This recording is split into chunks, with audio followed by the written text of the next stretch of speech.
오늘 하나님께서 우리에게 주신 말씀은 베드로전서 3장 1절에서 7절까지 말씀입니다. 아내된 자들아, 이와 같이 자기 남편에게 순복하라. 이는 혹 도를 순종치 않는 자라도 말로 말미암지 않고 그 아내의 행위로 말미암아 구원을 얻게 하려 함이니 너희의 두려워하며 정결한 행위를 봄이라. 너희 단장은 머리를 꾸미고 금을 차고 아름다운 옷을 입는 외모로 하지 말고 오직 마음에 숨은 사람을 온유하고 안정한 심령에 썩지 않을 것으로 하라. 이는 하나님 앞에 값진 것이니라. 전에 하나님께 소망을 두었던 거룩한 부녀들도 이와 같이 자기 남편에게 순복함으로 자기를 단정하였나니 사라가 아브라함을 주라칭하여 복족한 것 같이 너희가 선을 행하고 아무 두려운 일에도 놀라지 아니하므로 그의 딸이 되었느니라. 남편 된 자들아, 이와 같이 지식을 따라 너희 아내와 동거하고 저는 더 연약한 그릇이요 또 생명의 은혜를 유업으로 함께 받을 자로 알아 귀히 여기라. 이는 너희 기도가 막히지 아니하게 하려 함이라. 아멘. 하나님께 소망을 둔 아내, 삶의 소망을 둔 남편이라는 제목으로 우리 김병년 목사님 나오셔서 말씀 전하실 때 하나님의 큰 은혜가 함께하기를 기원합니다. 목사님 나오실 때 큰 박수로 맞이해 주십니다. 할렐루야. 여러분, 이 아침에 여러분 뵈서 반갑습니다.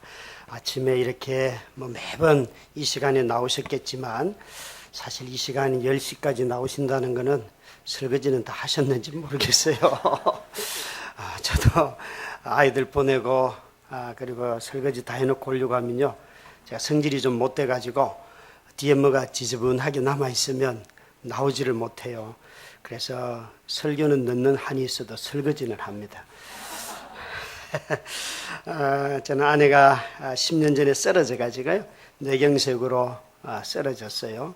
그래서 아내 나이 35세 쓰러지고 제 40살 때 쓰러졌는데요, 아이 셋 키우면서 10년을 이렇게 지나 보니까 삶이 참 혼란스럽더라고요.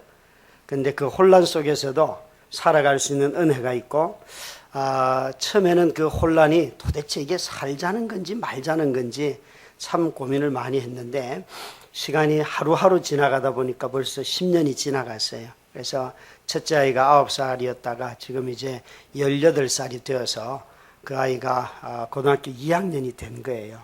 집에서 10년 안에 간병하면서 목회를 했지요. 2005년도에 4월에 교회를 설립을 했어요. 그런데 8월 8일 날 셋째 아이를 출산하고 8월 10일 날 아내가 쓰러진 거예요. 그러니까 인생에 교회 설립도 하고 싶지 않았는데 하나님이 꼬여가지고 하여튼 하나님한테 꼬임을 당하면 꼭 썩는 기분이에요. 뭔가 이렇게 함께 한다 그랬다가 발을 한짝 살짝 빼시는 그런 하나님을 경험하고, 그래서 아이 셋째 아이를 출산하고 그냥 쓰러지는 바람에 첫 3년은 아이를 기를 수가 없었어요. 그래서 작은 집에서 셋째 아이를 길러주고 하여간 그렇게 살아왔습니다. 뒤죽박죽.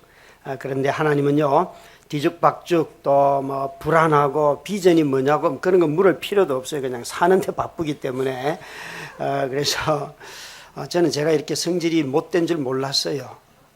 저는 굉장히 성숙한 사람이었고 아이들 교육도 잘했다고 생각했고 했는데, 실상 아내가 하는 역할들을 제가 대신 다 하기 시작하니까요, 입이 얼마나 거칠어지는지 여러분 평소 하는 거 알아요. 저도 야 이 새끼야 이런 거는 그냥 우리 상식적인 이야기고요. 그저 야 이 새끼야 이 거지 같은 놈아 뭐 다 알아요. 그냥 자연스럽게 나와요 그게. 여러분, 그래서 참 어느 목사님 사모님을 만났는데 늘 자기 그 아이 맏아이를 보고 그러는 거예요. 이 거지 같은 새끼야. 그래서 사모님 그건 좀 너무 심한 것 같아요. 나처럼 그냥 야 이 새끼야만 해요. 그런데 안 된대요. 꼭 거지를 붙여야지 속이 시원하대요. 여러분 제가 요즘 설교를 다녀보면요, 저는 주부들하고 코드가 다 맞아요. 왜냐하면 10년 동안 가정일만 해왔기 때문에 아이들 기르면서 남자들은 만나면 겁이 나요. 이게 직장 생활에서 뭘 하고 있는지 잘 모르기 때문에 저는요, 여자들 그 아내들이 남편 바람 피우는 이야기하면 할 얘기 진짜 많습니다. 그런 이야기 마음속에 막 아내가 쓰러지고 난 뒤에 제 겪었던 내면적인 갈등들이 참 많기 때문에 뭐 그런 이야기 얼마든지 할 수 있고 실제로 하고요, 설교 중에. 그래서 목사님 저렇게 설교해도 됩니까? 그래서 네가 한번 살아봐라. 이렇게 설교가 안 나오는가? 네가 아무 혼돈이 없을 때는 주님은 살아계십니다. 뭐 이런 말을 그냥 할 수 있어도 혼돈 속에 빠져봐라. 주님이 살아계시는지 죽었는지도 잘 모르겠다. 내가 살았다 그래서 그분이 사는 게 아니고, 내가 죽었다고 해서 그분이 죽는 게 아니고, 그분은 살아계신다. 제 아내가 일어나야지만 전능하신 게 아니고 그분은 항상 전능하세요. 제 아내가 안 일어나도. 그렇죠? 그걸 받아들이고 산다는 게 참 힘든 거죠. 그런데 기도를 쭉 하던 중에 이건 안 일어나는 병이구나 하는 것을 깨닫고 나서 이렇게 기도를 바꾸었어요. 하나님, 내가 능력을 달라 소리 안 할 테니까 매일매일 살 수 있는 사랑을 주십시오. 여러분의 성격도 안 변하지만 그놈의 새끼고 남편도 그죠? 진짜 안 변하죠? 변해요? 예수 믿으면 변하는 거 딱 하나밖에 없어요. 교회 나올 줄 알고. 폼은 잡아요. 그런데 성격은 똑같아요. 어떻게 된 게. 그래서 여러분, 안 변하는 건요, 그냥 품고 살라는 거예요. 그 자꾸 하나님의 능력으로 변화시켜 주세요. 그 얘기하면요, 여러분 속 터져가지고 여러분의 믿음이 떨어질 겁니다. 그냥 하나님 사랑을 주세요. 그리고 품고 살다 보면 나중에 놀라운 것은 품는 곳에 변화가 있어요. 그런데 사람은요, 품으려고 하면요, 얼마나 찌르는 게 많은지 찔리는지 그게 싫은 거예요. 저도요, 우리 14살 먹은 아들이 사춘기에 들어갔는데, 사춘기에 들어가면 우리 아이들이 이름을 다 바꿔요. 제가 춘돌이라고. 춘돌이 집에서 아침에 일어나서 하는 짓을 보면요, 잠자는 걸 보면요, 왜 남자아이들 씻어라 잘 씻습니까? 학교에서 그렇게 놀고 와서 이렇게 씻었다 그래서 이렇게 보면요, 새카매. 애가 발끝도 새카맣고 얼굴도 새카맣고 아이가 막 때가 깨재재한 게 보기가 싫어요. 보기가 싫어. 그러면 입이 있잖아요. 입에서 뭐가 이렇게 한마디가 나오려고 해요. 그런데 그걸 참는 게 있잖아요. 아침에 제가 하는 경건의 훈련이에요. 밥 잘 먹여서 학교 보내자. 선생님한테 빨리 토스하자.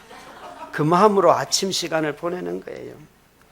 고통과 고난 속에서 살아가는데 그 삶 속에서 하나님은 놀랍게도요, 그 말씀을 읽다 보면 고난, 고통에 관한 이야기가 곳곳에 있지만 산재해 있는데 성경에 집약적으로 모여 있는 데가 베드로 전후서예요.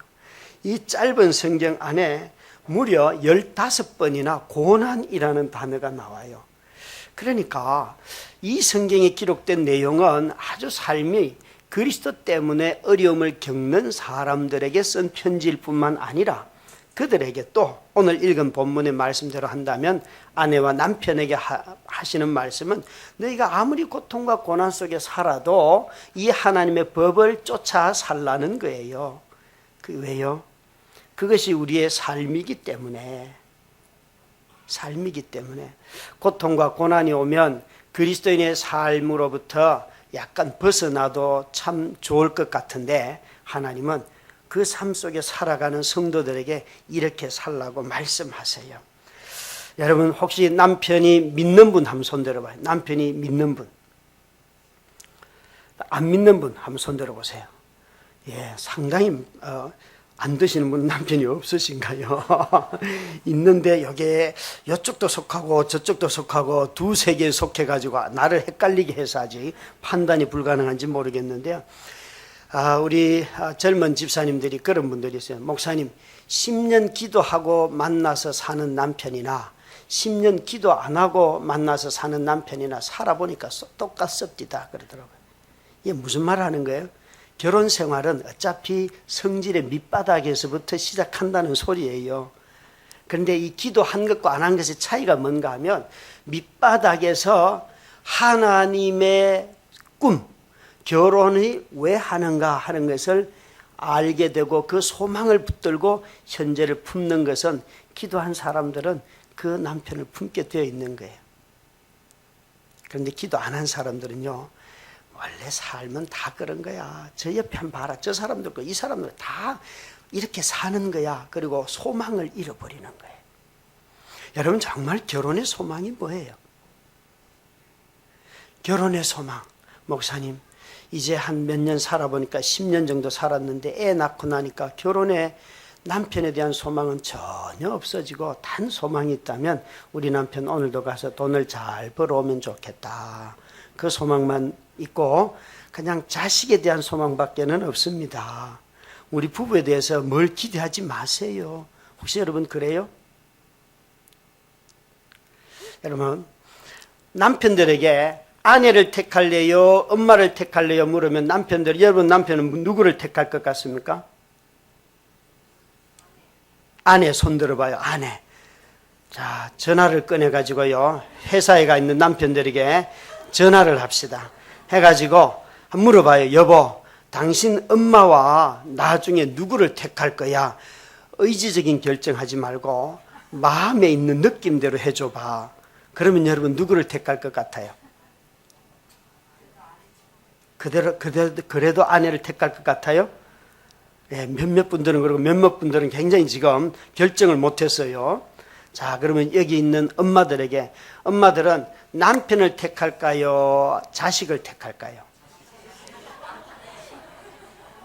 그래서 결혼에 꿈이 없는 거예요. 하나님이 결혼을 하게 하실 때는 부부는 시간이 지나도 붙도록 했어요. 연합하는 거예요. 오늘 아침에 CBS에 보니까 김현정 뉴스쇼에 75년 동안 부부 생활한 옥천에 사는 할아버지 할머니 얘기가 나왔는데요. 이 부부는 그 시골에 사시는데도 할머니 할아버지가 시골 길을 가면 집만 나서면 꼭 이렇게 손을 잡고 가신대요. 90 몇 세인데. 그리고 집에 들어오면 그 할머니를 안아주고 업어주고. 여러분 벌써 눈빛이 어머 징그러워. 그게 아니에요, 여러분. 제가 가만히 그 인터뷰하는 걸 들으면서 할아버지가 이렇게 말해요. 김현정 씨가 물었어요. 뭐가 그렇게 할머니가 예뻐요? 그러니까 걸어가는 뒷모습을 지금 봐도 예쁘대요. 와, 제가요 95세 된 할머니 뭐 뒷모습이 뭐 그렇게 이쁠까 싶은데 할아버지 눈에는요 할머니가 그렇게 이쁘다는 거예요. 여러분의 남편의 뒷모습이 예쁘신가요? 앞모습도 보기 싫은데, 앞모습 보기 싫어서 여보 돌아서 길 가면 멀찍이 떨어져서 그럴 판인데, 여러분 부부는 하나님이 만들 때 연합하도록 만들었어요. 자식은요 헤어지도록 만들었어요. 그런데 이놈의 세상이 뒤틀려 가지고 부부는 점점 헤어지고 있고 정서적으로, 육체적으로, 경제적으로 사는 것 다 헤어져 가고 있고 자식하고는 왜 이렇게 붙는지 모르겠어요. 그게 이미 하나님의 말씀을 벗어난 행위예요. 여러분, 여기 권사님들, 나이 많으신 권사님들 아직도 30 넘어간 결혼 안 한 자식들이 집에 있거들랑 쫓아내요. 내가 너 대학까지 졸업시킨 것만 해도 고마운 줄 알아라. 이제 네 힘으로 나가 살아라. 왜 아무도 아멘을 안 하십니까? 안 그러실 거예요? 여러분, 하나님은 자식들을 여러분들이 끝까지 품는 것, 그것이 하나님의 뜻이 아닙니다. 특히 결혼하고 난 뒤에 손자, 손녀 데리고 오면 네 새끼 네가 길러라 그래야 돼요. 다들 왜 손자, 손녀를 돌봐주시죠? 무엇을 걱정하시기 때문에? 둘이 벌어서도 못 먹고 산다고 걱정해요. 그 걱정의 핵심은 돈이에요, 돈. 그런데 어머니 기대에 와보면 전부 다 자식들에게 믿음 얘기하는데 믿음을 얘기하려면 질서가 잡혀야 돼요.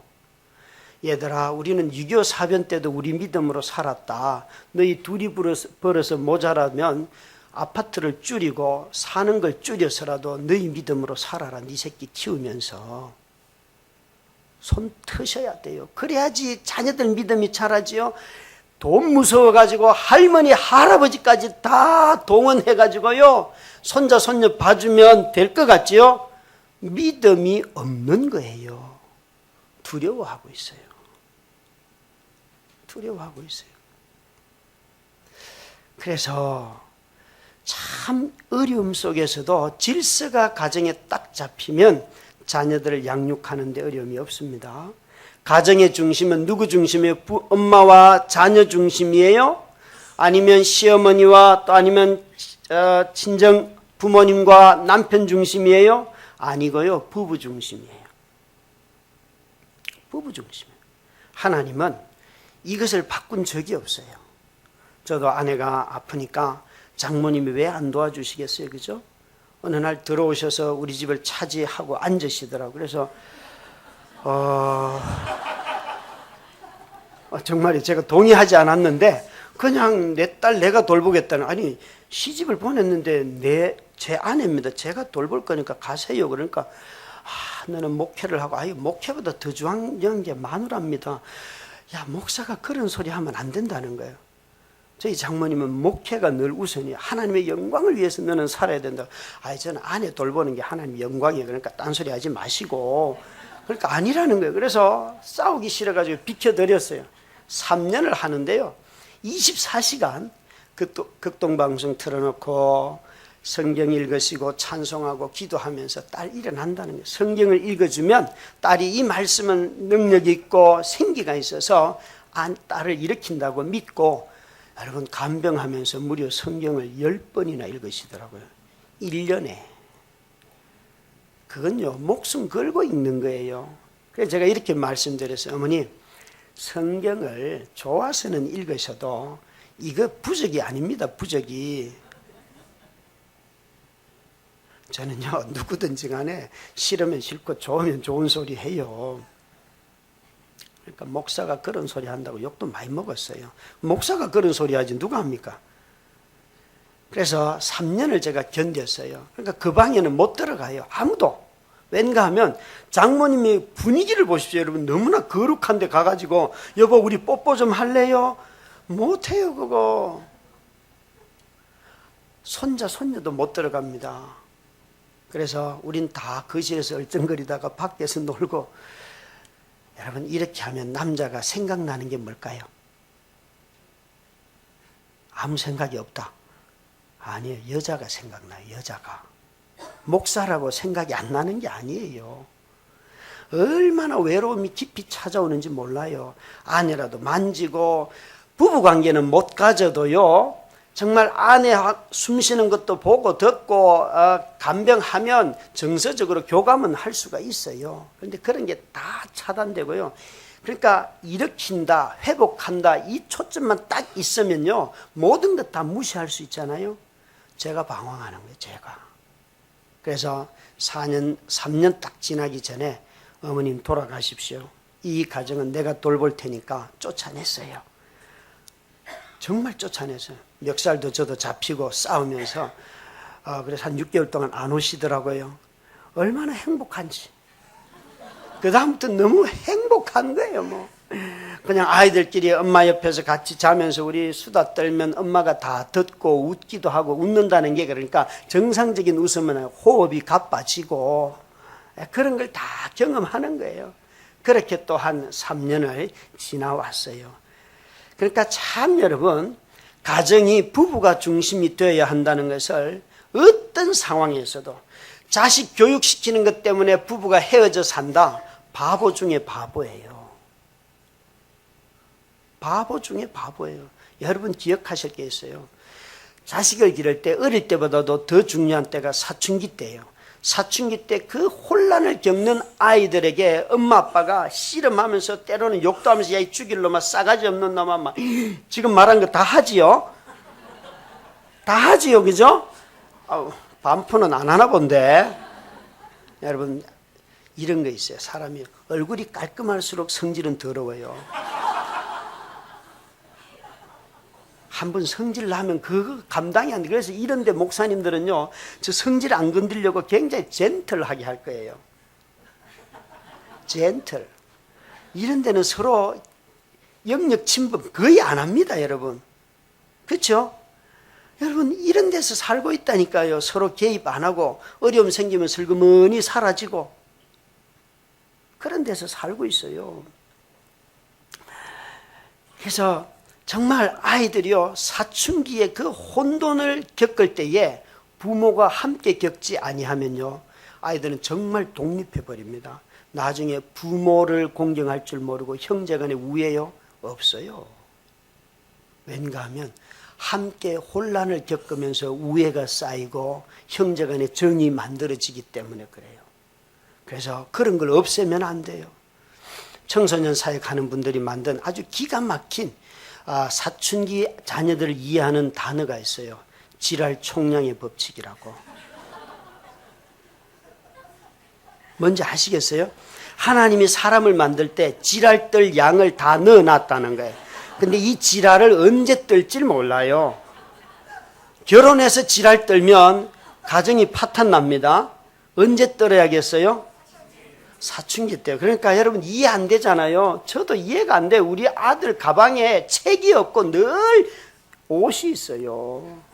이해가 되세요?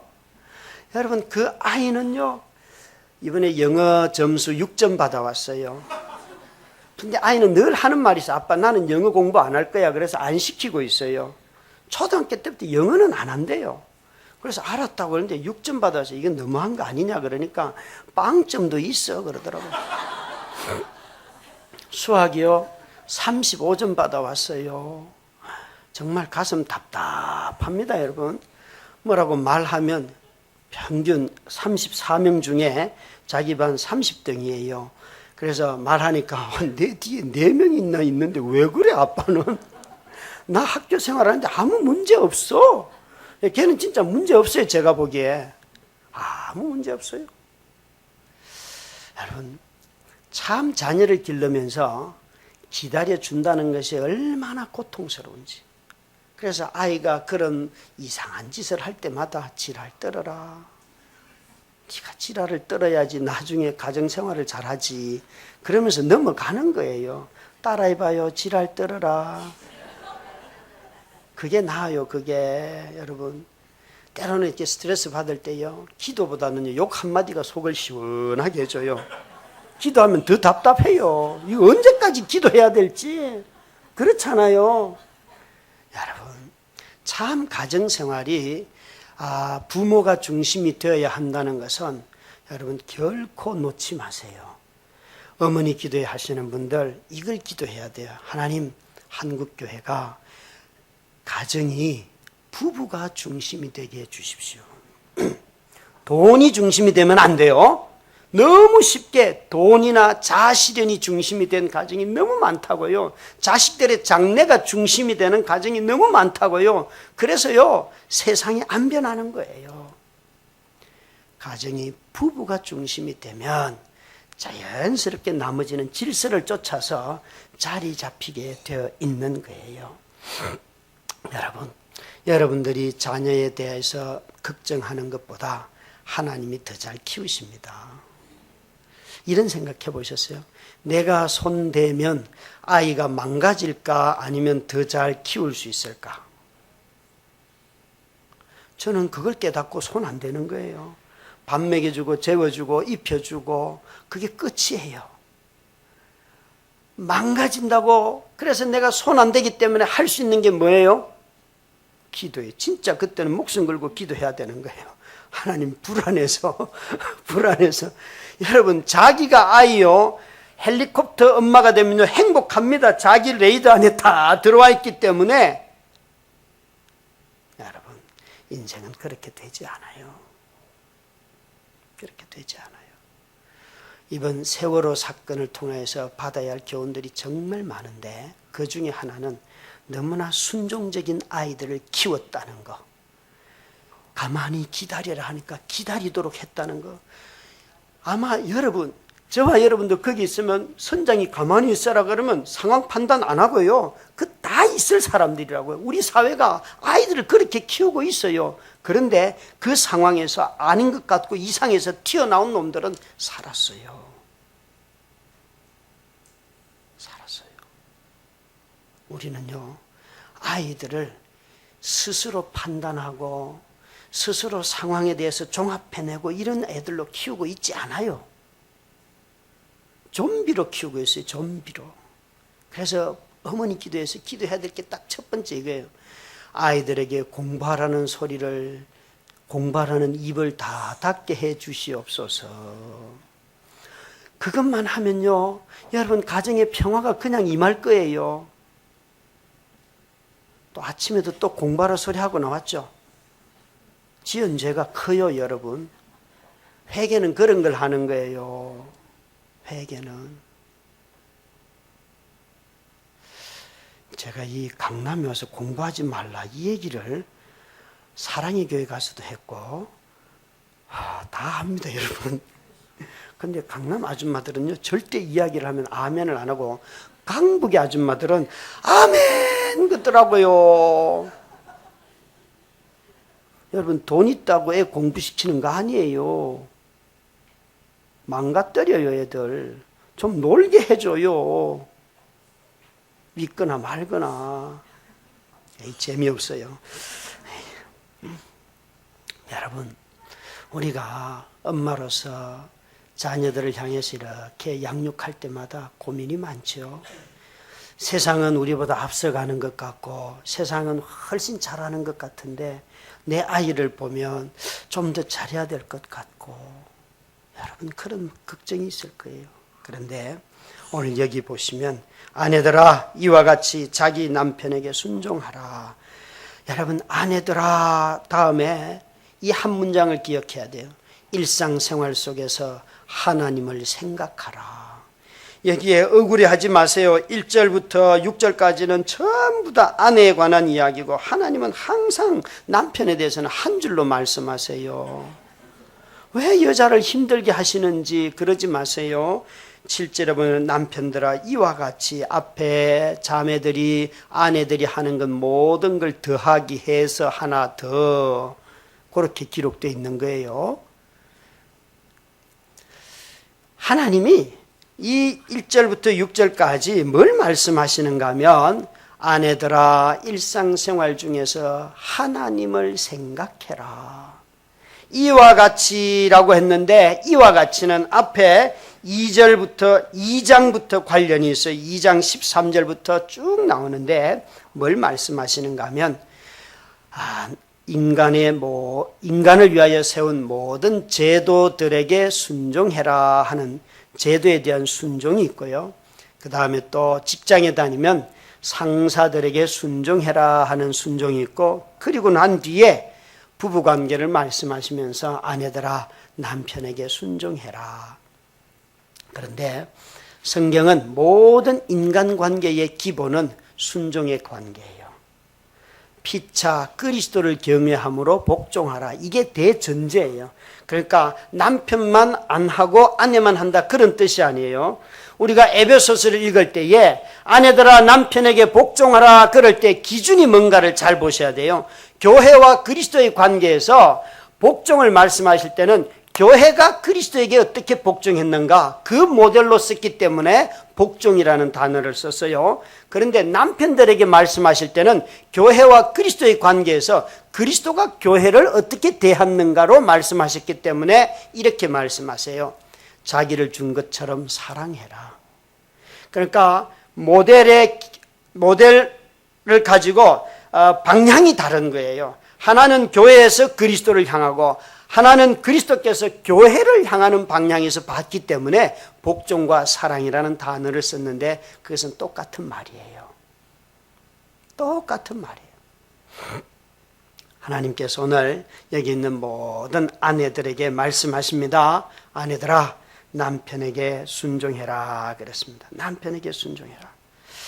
그런데 오늘 여기에 순종하라 그럴 때에 심지어 믿지 않는 남편이 있다 할지라도 아내의 행실로 말미암아 구원을 받게 하려 함이니 너희의 두려워하며 누구를 두려워하는 건가 하면 하나님을 두려워하며, 4절에도 보니까 이는 하나님 앞에 값진 것이라, 5절에 보니까 하나님께 소망을 두었다.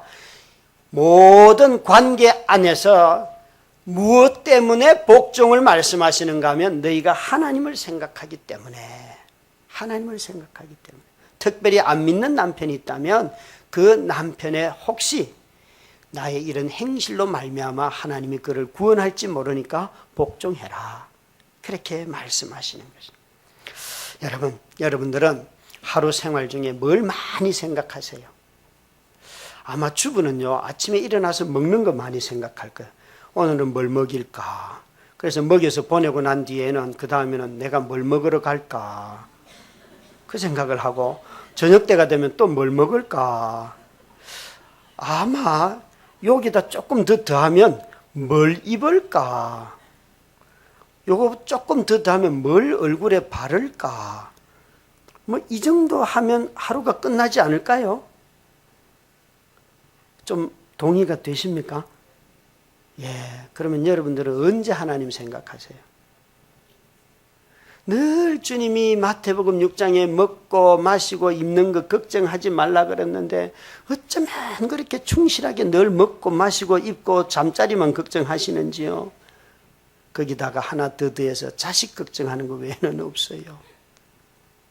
여러분, 여기 계신 모든 아내된 또 자매된 모든 우리 권사님들, 집사님들, 일상생활 속에서 특별히 부부관계 안에서, 가정생활 안에서도 하나님을 먼저 기억하실 수 있기를 주의 이름으로 축원합니다. 그런데 일상생활에서 하나님 기억하기가 보통 힘든 게 아니에요. 가정일을 여러분 멈추실 수 있겠어요? 저는 성질이 좀 못됐다 그랬죠.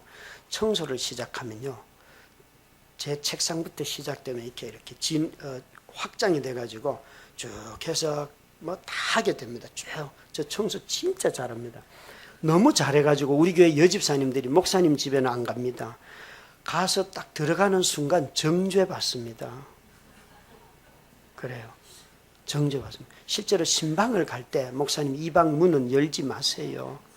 그런 방이 꼭 있어요. 그럼 저는 일부러 엽니다. 이렇게 살면 안 된다. 그러면 목사님 내가 얼마나 바쁜데 쓸데없는 소리 하지 말고. 음식 못하는 주부 있으면 막 화를 냅니다. 저는 요렇게 해가지고 어떻게 가정을 화목하게 하겠냐. 식탁이 즐거워야지 가정이 화목한데 그 사랑의 수고를 하기 싫어가지고 뺀질 사대고 나가서 먹는 게 맛있지. 맨날 그래. 맨날 일하기 싫으니까 맛있지요. 집에서 먹는 게 제일 맛있어요. 하여튼 알아요. 저도 여러분들이 이런 것에 동의해 주리라고는 절대 생각하지 않습니다. 여러분, 참 주부가 하는 일이 많아요. 저만 해도요, 진짜 그래요. 아침에 나오려고 하면 애들 학교 보내고 난 뒤에 왜 애들은 옷을 벗으면 그죠? 그죠? 저는요, 사춘기 큰 딸을 키우면서 여자가 참 지저분하다는 것을 알았어요. 이렇게 지저분할 수가 없어요. 방을 청소를 안 해요. 한 번 마음 먹으면 깨끗하게 하는데 그 마음 먹는 게 한 달에 한 번, 뭐 그런 거잖아요. 애가 늘 방에 가면요, 서랍을 열어보면 거기서 진라면, 컵라면 봉투가 이렇게 나와요. 젓가락이 나오고, 어떨 때는요, 여러분 자녀들은 그런지 모르겠는데 저희 딸은요, 중고등학교 여학생들이 왜 그렇게 곱창을 좋아해요? 곱창 진짜 좋아해요. 그래서 곱창 먹은 그게 막 그 나오면 정말 경악하죠. 경악해요. 그걸 다 치우고 난 뒤에 기도하려고 하면 하루 종일 기도할 시간이 있을까요? 없을까요? 그거 다 설거지 정리하고 난 뒤에 청소하려고 하면 할 수 있어요? 성경 읽을 수 있어요? 없어요. 주부들의 일상이 경건해지려면요, 멈추는 능력이에요. 내 성질을 꺾을 수 있어야 돼요. 그걸 다 두고도 눈 질끈 감고 주님 그러고 앉아야 돼요. 주님 앉아야 돼요. 안 그러고는 절대 못합니다. 일상의 영성은 어떤 틀을 주는 게 아니에요. 생활적에서 자꾸 주님을 기억해야 되는데 여러분 막 차를 운전해 가면서 봉고차나 여러분의 개인 성령차가 하나님과 교제하는 성전이 될 수 있겠어요? 여러분 기도할 시간 없으면 차 운전할 때마다 음악 듣지 말고요, 주여 생각하고 기도해요. 필사적으로. 그래서 주부의 영성은 집중하는 영성이에요. 시간을 많이 쏟아붓는 게 아니고요, 순간 딱 모든 일을 끊고 주님께 집중. 그때 주시는 한 말씀이 하루를 살게 하는 거예요. 여러분 하나님 많이 생각하셔야 돼요. 근데 오늘 본문에 보니까 여기에 아내된 자들아 너희가 말하지 말고 행실을 보여라 그러죠. 일반적으로 남편들은 말을 잘 안 합니다. 일반적으로. 그런데 대체로 아내들은 다 말만 합니다. 이 차이가 있습니다. 남편들은 말 안 하고 행동 안 하고, 아내들은 말하고 행동 안 해요. 그래서 쌤쌤이에요. 오늘 뭐라고 말씀하시는가 하면, 아내들아 너희가 순종할 때에 말로 하지 말고 행실로 보여라. 그래서 행실로. 여기 보니까 아이들을 자녀에게 줄 수 있는 최고의 선물은 기도입니다.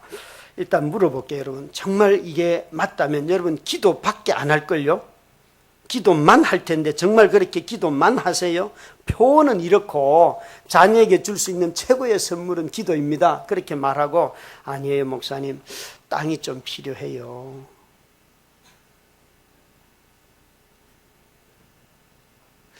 또 돈이 좀 필요해요. 그런 마음 없으세요? 만약 이 말만 여러분 믿는다면 여러분들이 자녀를 위해서 모아놓은 거 저 좀 주세요. 자녀는 기도로 키우는 게 아니고요, 부모의 삶으로 자녀가 커요. 아이들이 가만히 여러분 보시면 부모가 보여준 것만 따라합니다. 그렇죠? 아무리 티격태격 부부가 싸워도요, 결국 사랑하는 부부를 보면요, 아이들도 나중 그렇게 산다고요. 그게 삶인 줄 알아요. 저희 아이들이 어느 날 제가 토요일 날 얘들아 일어나라 그러니까 아들만 벌떡 일어나. 12살 때예요. 아들 12살이니까 큰딸이 16살, 우리 4살 터울이에요. 막내가 8살이었는데 그 12살 먹은 아들이 벌떡 일어나면서 이러는 거예요. 아빠, 우리 집에는 왜 남자들만 일을 해? 그러는 거예요. 맞잖아요. 저도 일어났고 아들도 일어났으니까. 그래서 웃으면서 맞네. 그래서 제가 그 녀석 마음을 떠보려고, 그래, 우리 집은 남자만 일하니까 우리 둘이 도망가서 살까? 그러니까 아들이요, 엄마는 그러는 거예요. 그래서 저런 중환자면 버릴 수 있어. 버릴 수 있는 거야. 그러니까 저를 이렇게 딱 보면서, 쓸데없는 소리 하지 말고요, 아빠의 아내는 엄마고 엄마의 남편은 아빠예요. 죽을 때까지 돌보세요. 놀라지도 않네요. 저는요 그 얘기 딱 들을 때에 기절하는 줄 알았어요. 아니 12살 아들이요 그런 거 가르친 적이 없어요. 그런데 아이가 그렇게 말하는 거예요. 아이가 사춘기, 남자아이가 이제 사춘기 들어가니까 성적인 징후가 나타나고 이제 아이들도 자유행위도 할 때가 왔잖아요. 저는 식탁에서 이런 거 다 가르칩니다. 얘야, 너는 이제 남자가 됐기 때문에 절대 사고 치면 안 된다. 너는 우리 집에서 가만히 보니까 유일한 특별한 존재인데 5학년 때도 여자친구가 있었고 6학년 때도 있었고 중학생이 돼도 매년 바뀌어요. 우리 집에 이런 애가 한 명도 없었어요. 저도 그렇고 아내도 그렇고. 너는 희한한 놈이다, 바람둥이다 막 그러니까 그러니까 우리가 내가 특별한 존재지 막 그래요.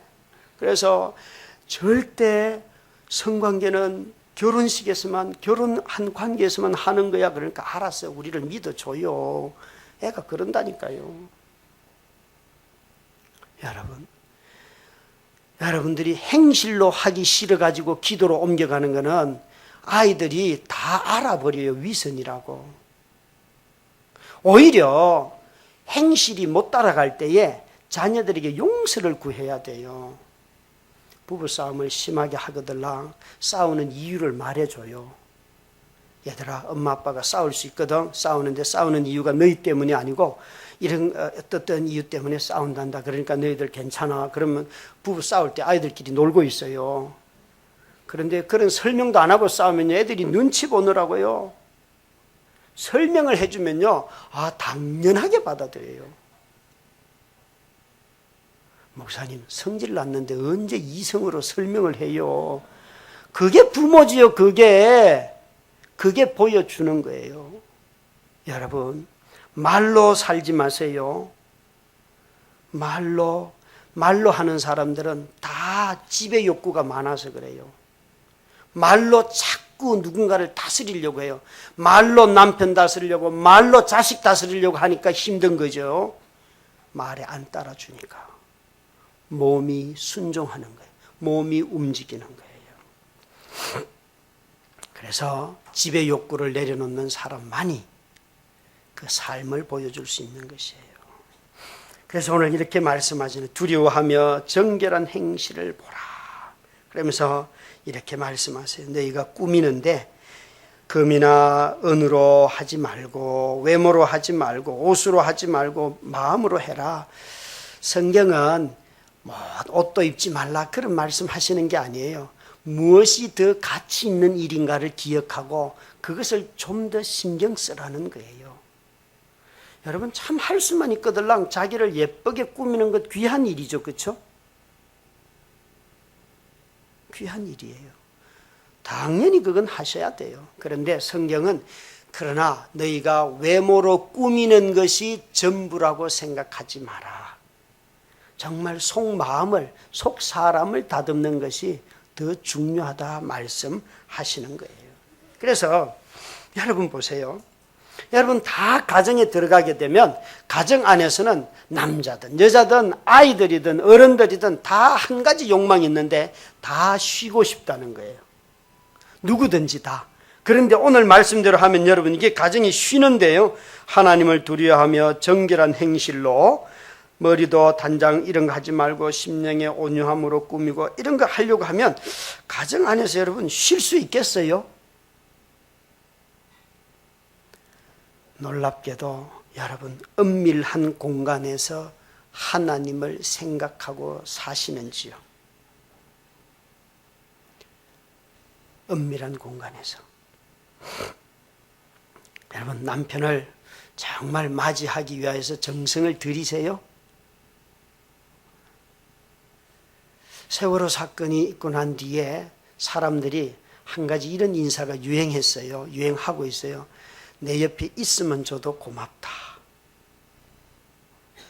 그런데 여기 우리 젊은 집사님들이 많이 계시는데 오늘 아이가 학교 갔다 와서 또 하루 일이 여러분들 다 끝나고 집에 들어갔을 때에 아마 첫 마디를 뭘 할까 한번 생각해 봐요.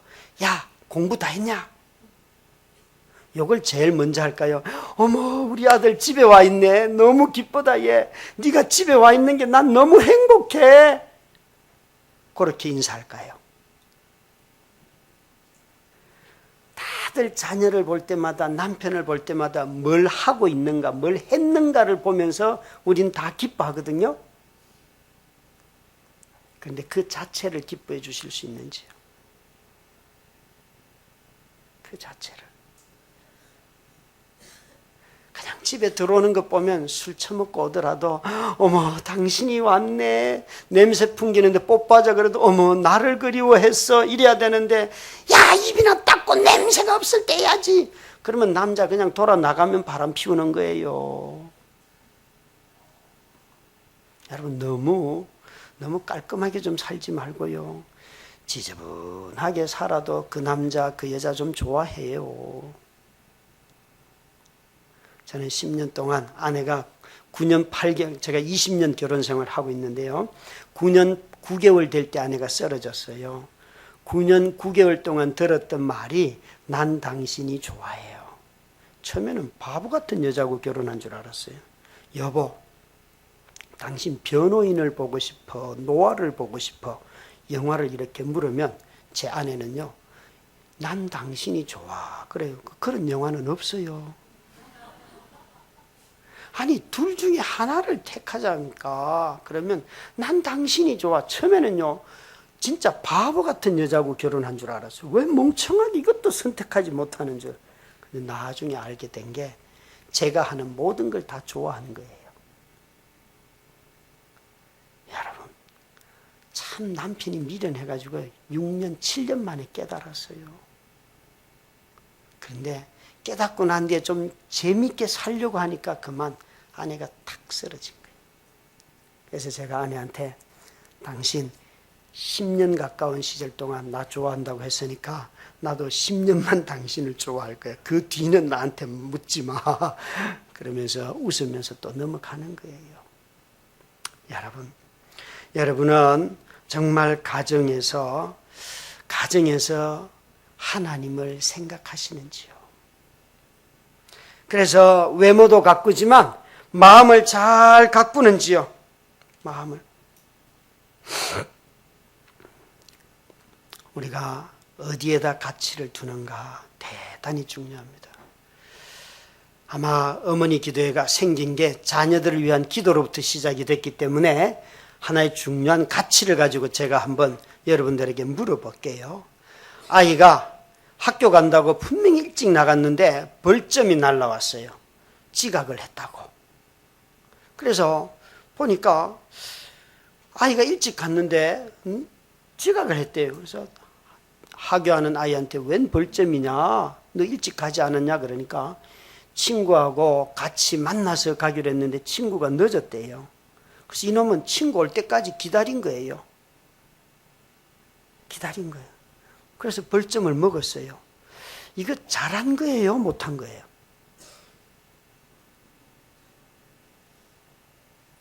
이게 이제 부모가 가지고 있는 인생관이에요. 저는 이런 문제가 왔을 때에 내가 이걸 어떻게 바라볼까를 먼저 생각해야 돼요. 안 그러고 그냥 나오는 대로 찌꺼리면요 난리 납니다. 내시는 생각도 안 하냐 이놈의 기집애야부터 시작해서 우정이 중요하죠. 그죠? 이 아이는요 학점으로 성적으로 지금 이해하는 게 아니에요. 우정으로 생각하는 거예요. 약속을 했으니까 우정을 지켜야 된다는 거예요. 제가 이렇게 말했어요. 우정을 지키는 건 대단히 중요하다. 칭찬해 줬어요. 그런데요, 더 놀라운 일은요. 1학년 딸이죠. 고등학교 1학년 기말고사인데 학교에서 전화가 왔어요. 목사님, 딸 때문에 학교를 오셔야 됩니다. 그래서 왜요? 그러니까 수학시험을 찍기를 했대요. 그래서 그게 뭐예요? 그러니까 친구들하고 이번 시험은 문제도 안 보고 다 그냥 찍기로 서로 결의를 했어요. 서너 명이서. 그런데 나머지 친구들은 들어가서 잘 풀고 나왔고 제 딸은 그걸 잘 지키고 나왔어요. 그래서 7점을 받은 거예요. 그 찍어도 참 7점을 받더라고요. 그래서 제가 이렇게 대답했어요. 점수를 받았으니까 일단 됐습니다. 제가 학교 갈 이유는 없는 것 같습니다. 그냥 그 성적 주시면 되고요. 학칙대로 하시면 됩니다. 뭐 다른 불이익이 있습니까? 그러니까 뭐 없대요. 그러면 됐다고요. 그 선생님은 의아해 하시더라고요. 여러분들은 지금 긴장해가지고 이 숨소리도 지금 죽이려고 하고 있는데 역시 강남이세요. 그래서 딸이 이제 학교 끝나고 오는데 야 오늘 찍기를 했다며 그러니까 친구들이 나를 배신했어. 그러니까 제가 이렇게 말했어요. 야야 그래도 이런 동맹은 안 하는 게 좋다. 이건 우정을 테스트할 만한 그런 수단이 아니다. 그래도 7점 받은 건 너무했다. 그러니까 딸 하는 말이 7점 받았다고 인생에 뭐 달라지는 거 있어?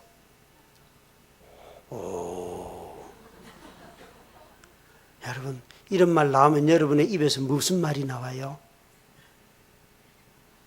아무 말도 안 해요? 충격 먹어서 쓰러져요? 여러분 자녀들은 다 공부를 잘 하나 보지요?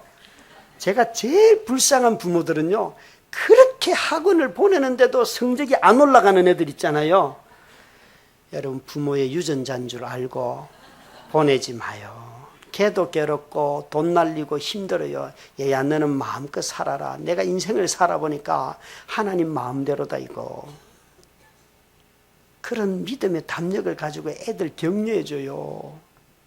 그 괜히 매지 말아요. 그런데 그 딸이요, 딱 고등학교 2학년 딱 되더니만요, 아빠, 나 그림 시각 디자인 할 거니까 학원 보내줘 그러는 거예요. 그래서 유명한 화가를 찾아가지고 1:1 맡겼는데요, 애가 오고 가고 3시간이 걸려요. 그런데요, 갔다 와요. 너무 기쁘게 하고 있어요.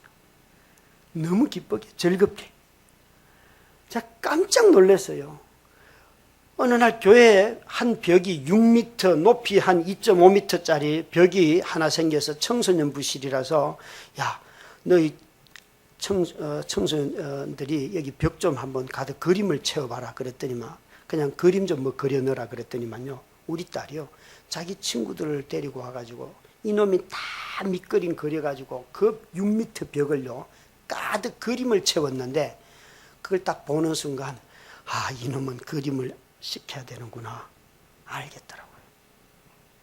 하나님이 그 아이 속에 다 넣어놓은 게 있었어요. 그래서 아무 말도 안 했어요. 모든 성도들이 그 벽을 보더니 이건 누가 그렸어요? 우리 딸이다. 그러니까 목사님은 그냥 딸을 미술 공부 시켜야 될 것 같습니다. 제가 이렇게 물었어요. 한국에서 미술을 하면 돈이 많이 든다는데 너 고등학교 중퇴하고 독일 갈래? 아빠가 독일 가면 적게 든다고 내가 다 알아봤다. 그러니까 아빠 보내면 줘요. 지금이라도 갑니다. 엄청난 담력이죠. 그죠? 그래서 와, 이놈이요, 그 6m 벽을 채웠다는 것도 대담한데 삶을 대하는 태도가요 얼마나 놀라운지 모르겠어요.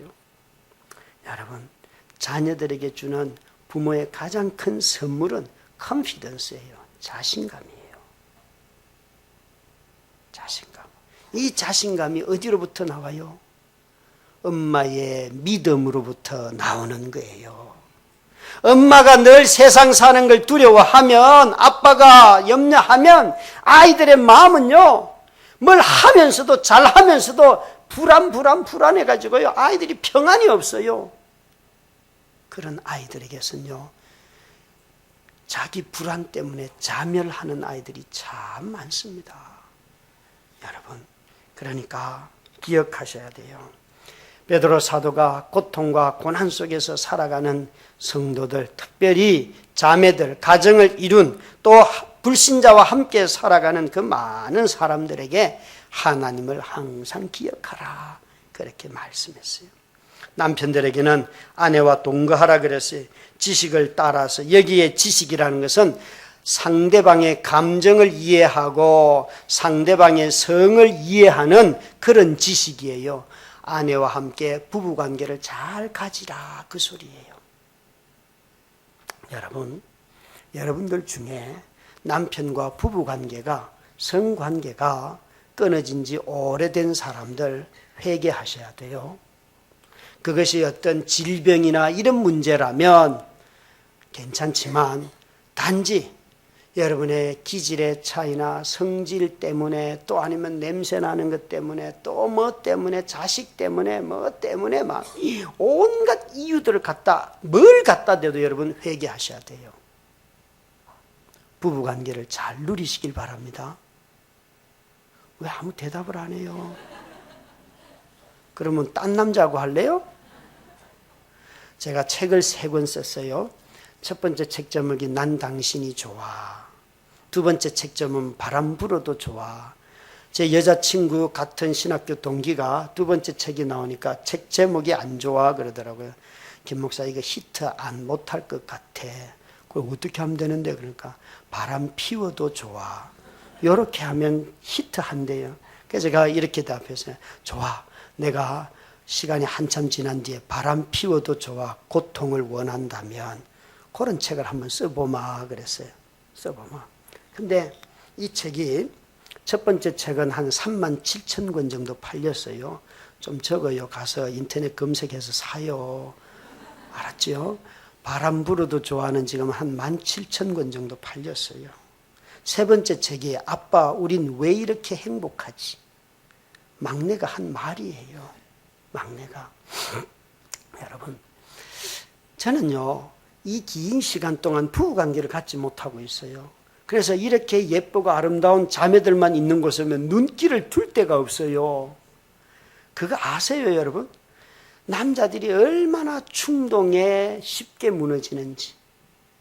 그래서 우리 성도들에게 처음부터 그런 건 아니에요. 저는 2005년도에 뇌경색이 와서 아내가 쓰러지고 난 뒤에 2008년도에 사실은 아내 다리에 올려준 전기 찜질기가 불량품이라 가지고 불이 나가지고 아내 다리를 태워서 다리를 잃었어요.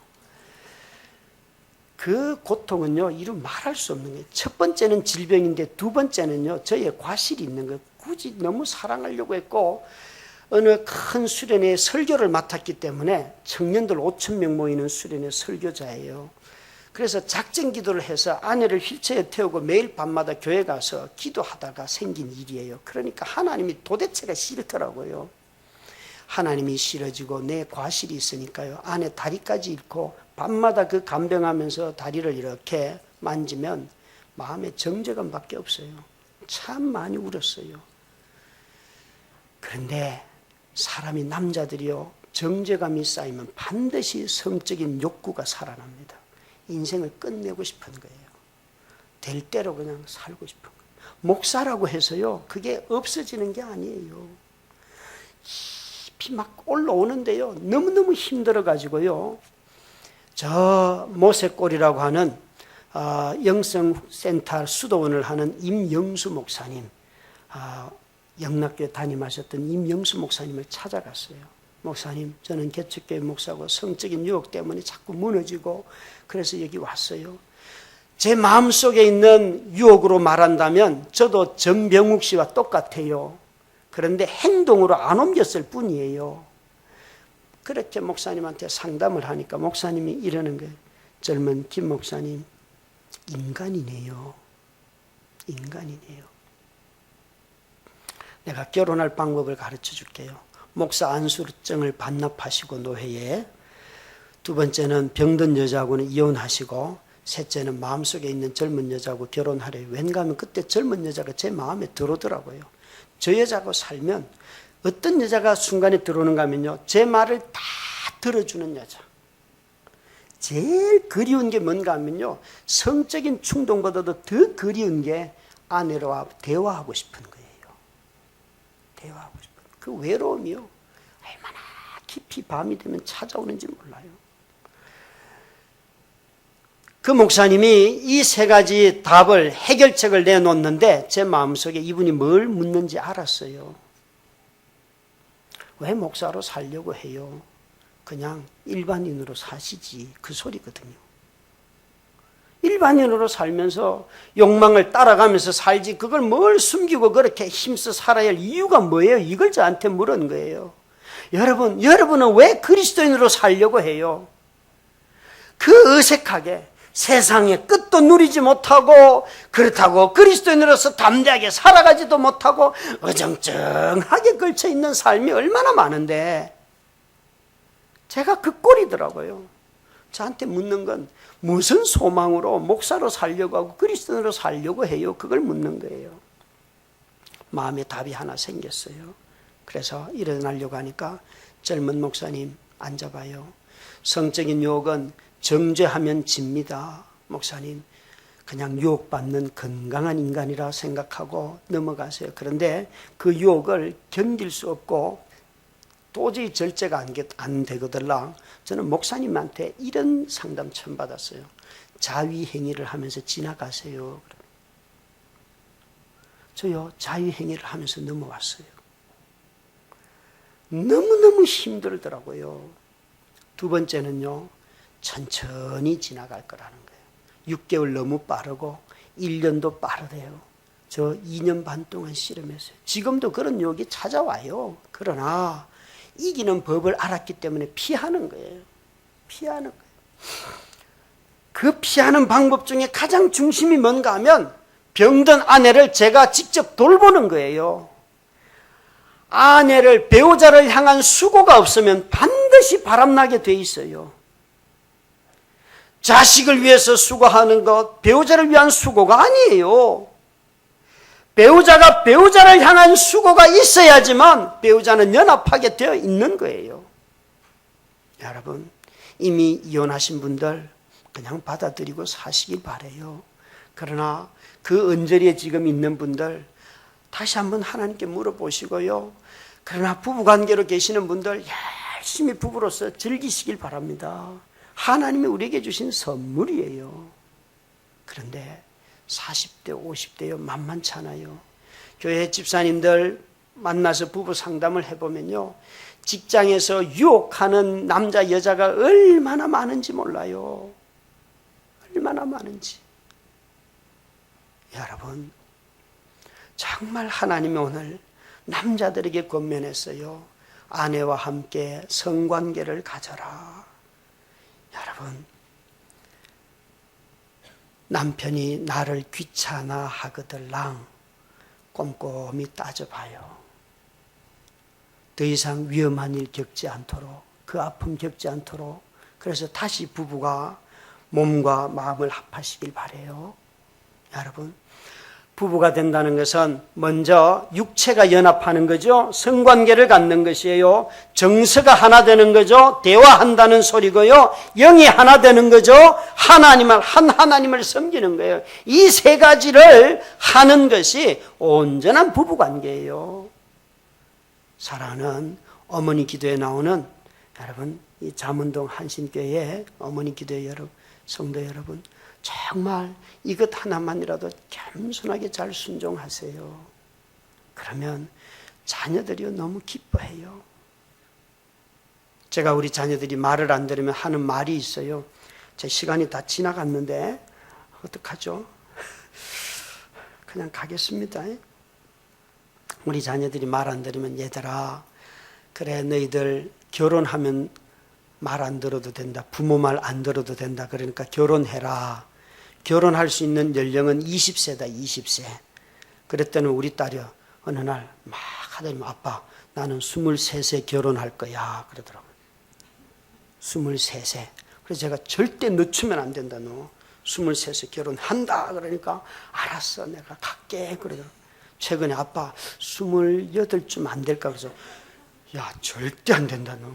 나는 너를 빨리 독립시키는 게 내 꿈이다, 꿈. 이 어려움 속에서요, 어버이날 편지를 받았는데 큰딸이 이렇게 적었어요.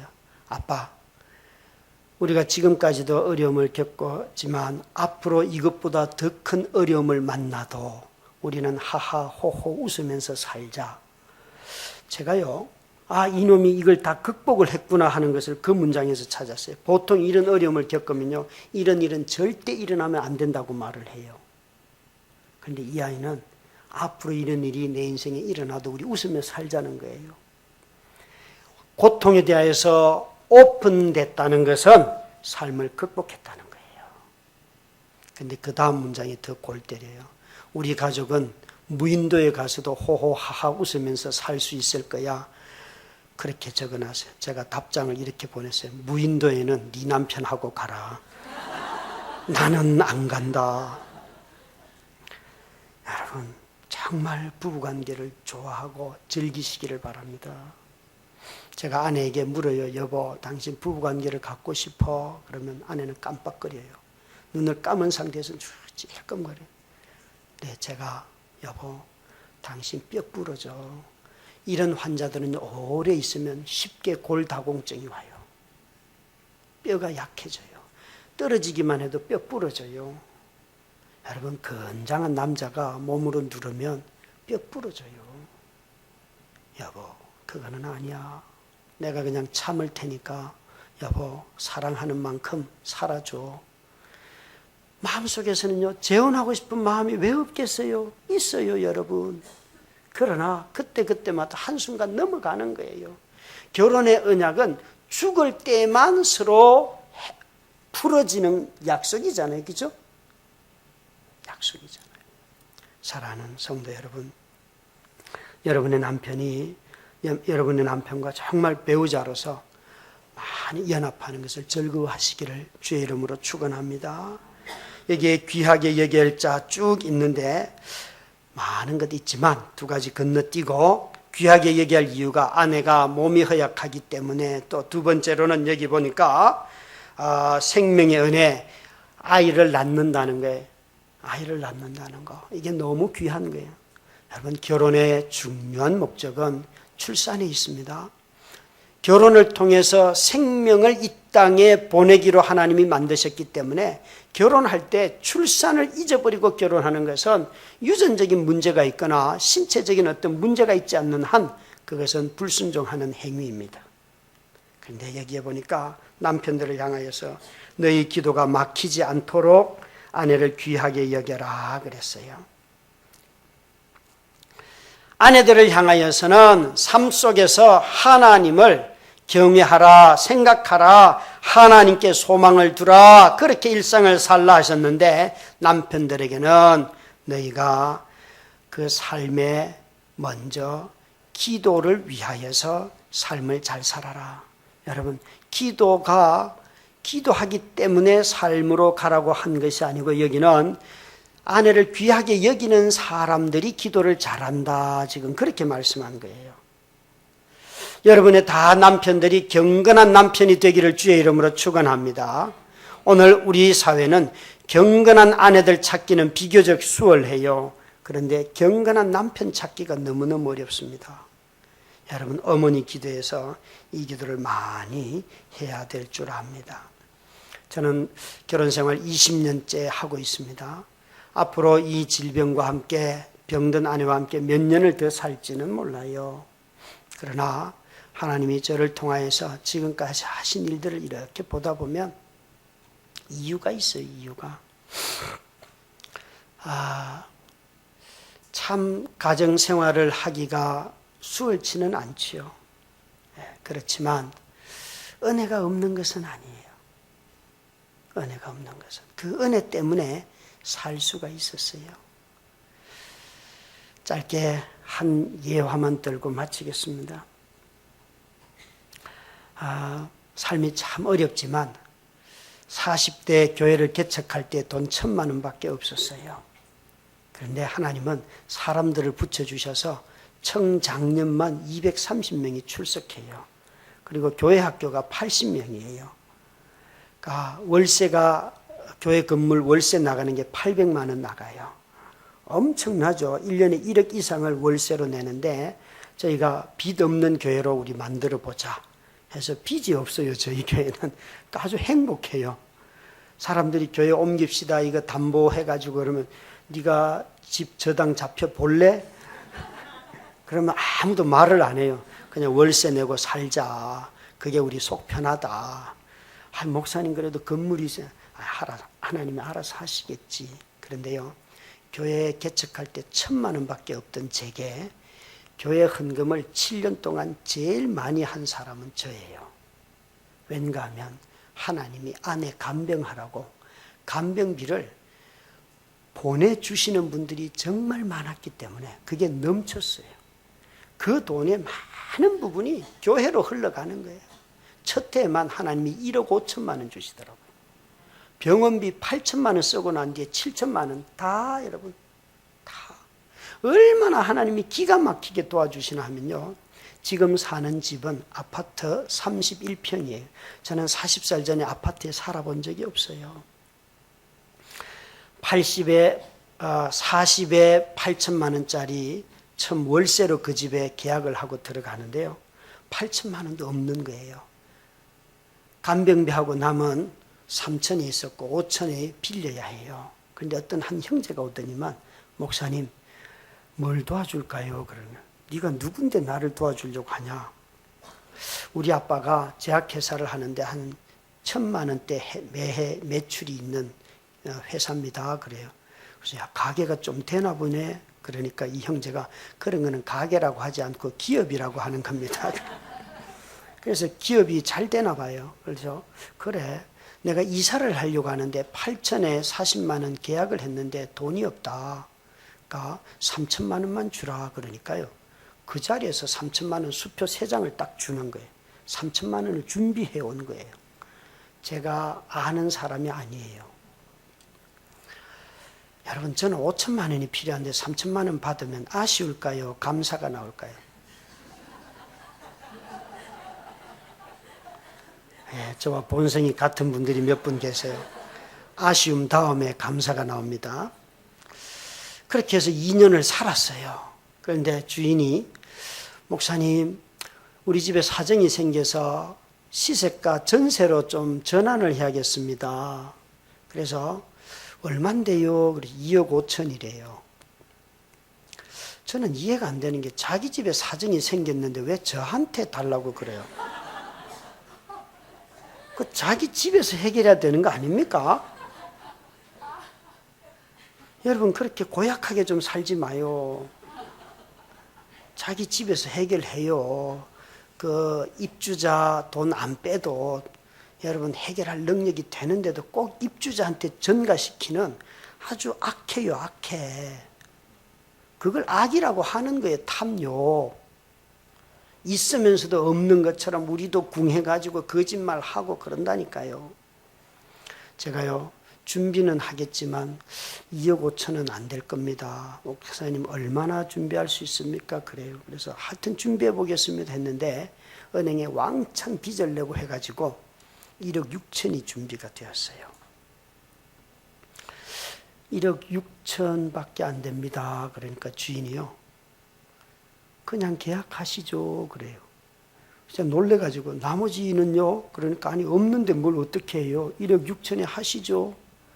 1억 6천에 계약해가지고 지금 8년째 그 집에 살고 있어요. 8년째.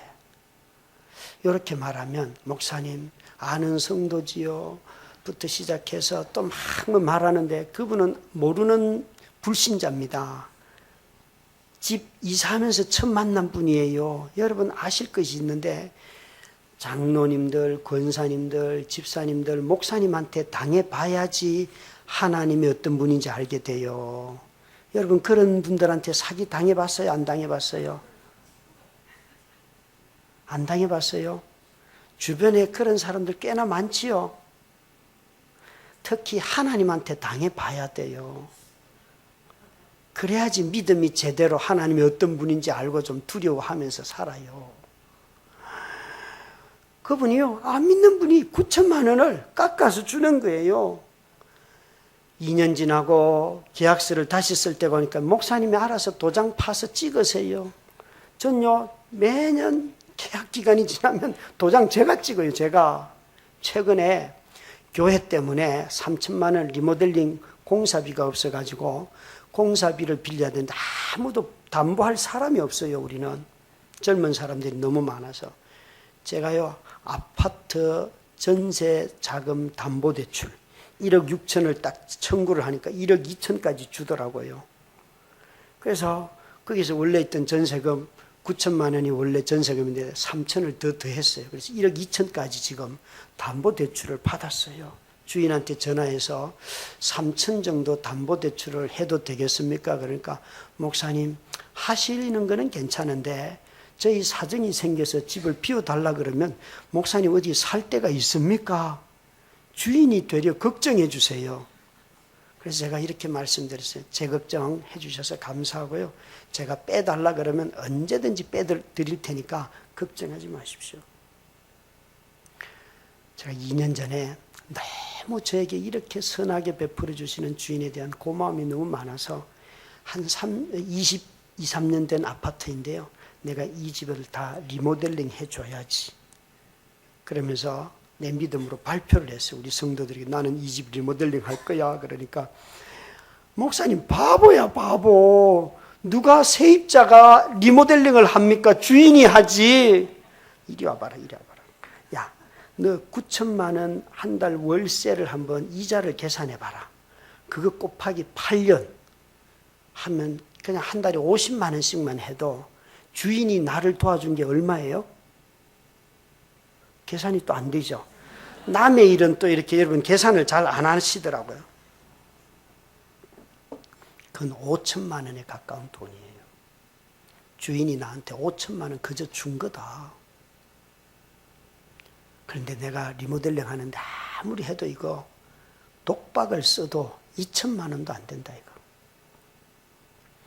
2년 동안 준비했어요. 준비해가지고 작년 크리스마스 때 맞춰서 다 리모델링하고 주인을 초청했어요. 그리고 콘서트를 열었어요. 불신자에게 전도하는 콘서트를. 정말 찬양하는 가수를 불러가지고 10명 정도 초청했어요. 그중에 절반이 불신자고 절반은 저희 아내를 잘 도와주는 분들 초청해가지고 콘서트를 집에서 여니까 너무 좋은 거예요. 너무 좋은데 주인이 와가지고 화장실 열어보고 목사님 나 이런 세입자 처음이에요.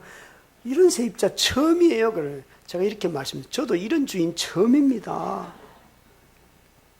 제 마음속에 불신자인 그 주인도 저의 삶을 불쌍히 여기서 긍휼을 베풀어 주시려고 애를 쓰고 하나님이 붙여주셨는데 내가 저 사람보다 돈은 내가 적지만 내 사랑만큼은 더 뜨겁게 해야겠다 생각하고 빚이 있음에도 불구하고 그렇게 해서 집을 다 수리를 했어요. 너무너무 기뻐요. 너무너무 기뻐요. 사랑하는 한신교회 우리 어머니 기도의 성도 여러분, 우리 쪼잔하게 살지 맙시다. 좀비가 되어 살면 하나님의 나라에 별로 도움이 안 돼요. 기도를 할 때도 보면요, 요즘 기도는 다 이런 기도를 하셔야 돼요. 하나님, 악한 놈들은 아가리부터 닿게 해주시고 죽여주세요. 이런 기도 하셔야 돼요, 여러분. 그렇죠? 그래야 우리가 기도 중에 악과 싸우는 거지요. 여러분, 이 세상의 악은 우리가 심판할 수 없기 때문에 기도하는 거예요. 기도해서 하나님의 일하심을 봐야지만 세상이 정의로운 사회가 되는 거예요. 정의가 세워지지 않는 사회는 세월호와 같은 일들을 또 당하게 됩니다. 정의를 세우는 두 기관은 딱 둘밖에 없어요. 교육과 종교예요. 그런데 오늘날 교육은요, 전부 다 자아실현밖에 안 가르치기 때문에 아이들이 정의를 배우지 못하고요. 교회는요, 불이익에 대하여서는 대단히 민감하지만 부정에 대하여서는, 불의에 대하여서는 싸울 생각도 안 하도록 만들어 놓은 게 교회예요. 여러분, 성도들이 데모하는 이유를 가만히 봐요. 이익 때문에 데모하는 게 빠르지 정의 때문에 데모하는 게 더디다고요. 하지도 않아요. 여러분, 정말 어머니 기도에서 깨어서 우리 자식들의 자아실현을 위한 기도가 아니고 하나님의 의를 위하여서 기도하는 여러분 다 되시기를 주의 이름으로 축원합니다. 기도하십시다. 하나님 아버지 고맙고 감사합니다. 이 귀한 곳에 불러주셔서 말씀 전하게 하셨는데 정말 잠원동 우리 한신교회가 어머니 기도회가 더욱더 기도의 풍성한 자리가 되게 해주시옵시고 이 자리에서 날마다 성령의 역사가 나타나게 하여 주옵소서. 병든 자가 낫게 하시고 삶의 건강이 바뀌게 하여 주시옵시고 가족이 회복되게 하여 주시옵시며 아비들이 가정으로 돌아오는 역사들을 허락해 주시옵소서. 기도하는 모든 어머니 기도에 집사님, 권사님, 성도들의 마음을 위로하여 주셔서 기도하는 자들이 찔립니다. 기도하는 자들이 아픕니다. 기도하는 자들이 품을수록 하나님의 십자가의 은혜가 흘러가게 하여 주시옵소서. 예수님 이름으로 기도드렸습니다. 아멘.